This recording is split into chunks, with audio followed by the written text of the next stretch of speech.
pertama, ilmu itu harus memenuhi asas koherensi. Jadi koheren itu artinya ilmu itu tidak boleh bertentangan dengan akal pikiran kita. Contoh sederhana saja. Hampir semua orang kalau ditanya di mana Baitullah, pasti jawabannya di Mekah. Padahal Allah sendiri yang mengatakan aku bersamamu, bahkan lebih dekat daripada urat nadi lehermu. Coba kalau pakai asas keilmuan, kok Allahnya dekat di sini tapi rumahnya jauh. Tapi kita juga tentu tidak boleh menyalahkan rumah yang di sana, karena itu diajarkan oleh para nabi, para rasul. Oleh karena itu maka ilmu itu ada dua, ada ilmu syariat, ada ilmu hakikat. Simbolisasinya di sana, hakikatnya di sini. Maka berulang kali kita pergi ke sana, kalau belum pernah meniti ke sini, kita tidak mengerti semua yang ada di sana. Tidak akan mengerti. Mengapa tawaf itu 7 putaran?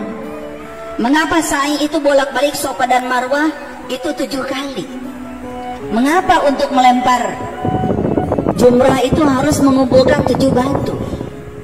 Mengapa tawaf itu dimulai dari Hajar Aswad? Apa sih Hajar Aswad itu hakikatnya? Mengapa kita harus lewat Multazam? Mengapa kita harus lewat pintu Ka'bah? Mengapa kita harus lewat Maqam Ibrahim? Mengapa kita harus melewati Hijr Ismail? Mengapa kita harus melewati Rukun Yamani? Dan mengapa kita harus mengulangi lagi sampai 7 putaran? Mengapa tidak 8 putaran? Mengapa tidak 9 putaran? Itu semua simbolik. Itu semua simbolik. Itu artinya di semua tanda-tanda itu ada pesan yang harus kita terjemahkan untuk meniti ke dalam diri agar kita menemukan Baitullah yang sesungguhnya. Itu sebabnya belajar agama itu harus lengkap. Syariatnya harus dapat, thariqatnya harus dapat, hakikatnya harus dapat, ma'rifatnya harus dapat. Syariat, thariqat, hakikat, ma'rifat itu bukan tingkatan ilmu, bukan. Dan ma'rifat bukan ilmu yang tertinggi. Justru kata Rasulullah, ma'rifat itu awalnya ilmu. Maka Rasulullah bersabda, awaluddin ma'rifatullahi ta'ala wa rasulih. Awalnya agama justru mengenal Allah dan Rasul. Makanya para nabi, para rasul, sebelum mereka menyembah Tuhan mereka mencari dulu Tuhannya. Setelah ketemu baru mereka menyembahnya. Itu yang dicontohkan oleh mereka, yang tidak diikuti oleh kita semua. Oleh karena itu kembali lagi, ketika saya membaca kitab Al-Dardiri tentang Isra Mi'raj, ternyata dalam kitab itu banyak sekali simbol-simbol yang dipahami seakan-akan itu yang sebenarnya.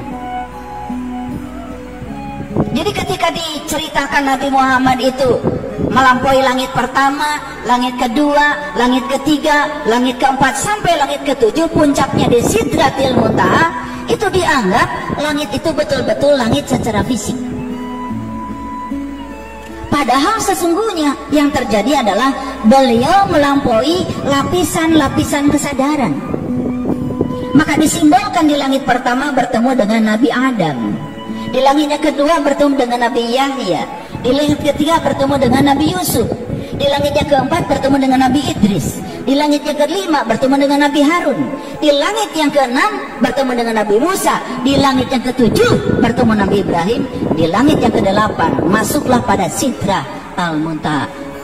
Sidrah Al-Muntaha, Sidrah itu artinya sadar, Al-Muntaha artinya puncak. Jadi Sidrah Al-Muntaha artinya adalah puncak kesadaran. Jadi otomatis kalau Sidratul Muntaha puncak kesadaran, berarti langit-langit yang tadi dimaksud adalah lapisan-lapisan kesadaran. Itu sebabnya kita harus menembus lapisan-lapisan kesadaran itu.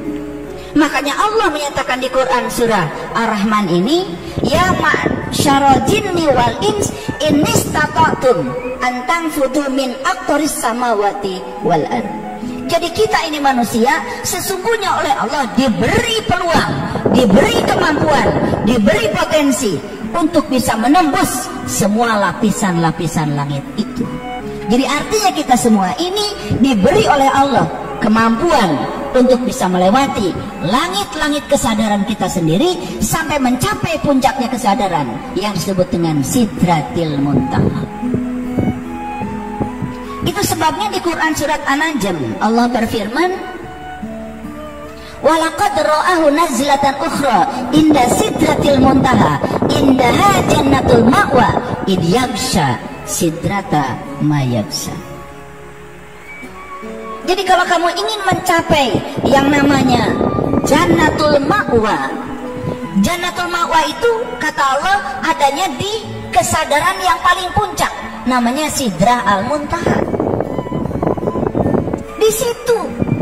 Tetapi sebelum kita mencapai Sidrah al-Muntaha, kita harus melewati langit-langit kesadaran kita.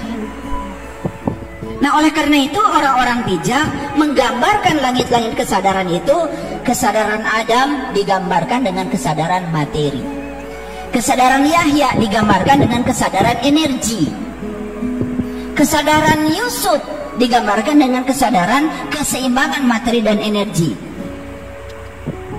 kesadaran Idris digambarkan dengan kesadaran kasih, kesadaran Harun digambarkan dengan kesadaran cinta, kesadaran Musa digambarkan dengan kesadaran berkomunikasi dengan jati diri kita, kesadaran Ibrahim sudah masuk pada level kesadaran yang ke-7. Disitulah kita akan mengalami inni wajjahtu wajhialilladzi fataras samawati wal ard hanifan wa ma ana minal musyrikin. Inna salati wa nusuki wa mahyaya wa mamati lillahi rabbil alamin la syarikalah. La syarikalah. Di langit yang ke-7 sudah tidak mendoakan Tuhan lagi. La syarikalah. Sudah terbebas dari segala dosa.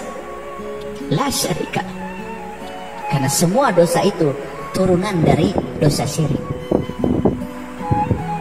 Orang berbuat jahat itu karena dia masih syirik kepada Allah, masih selingkuh kepada Allah. Kita membicarakan keburukan orang, itu turunan dari dosa syirik.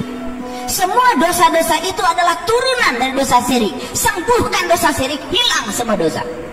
Itu yang dikatakan dalam Al-Quran. Kalau hari ini kamu terbuka pandangan qalbumu kepadaku, kata Allah, inna fatahna laka fatham mubina liyaghfir lakallah ma taqaddama min dambik wa ma ta'akhkhar. Aku bebaskan dosamu yang lalu, bahkan dosamu yang akan datang.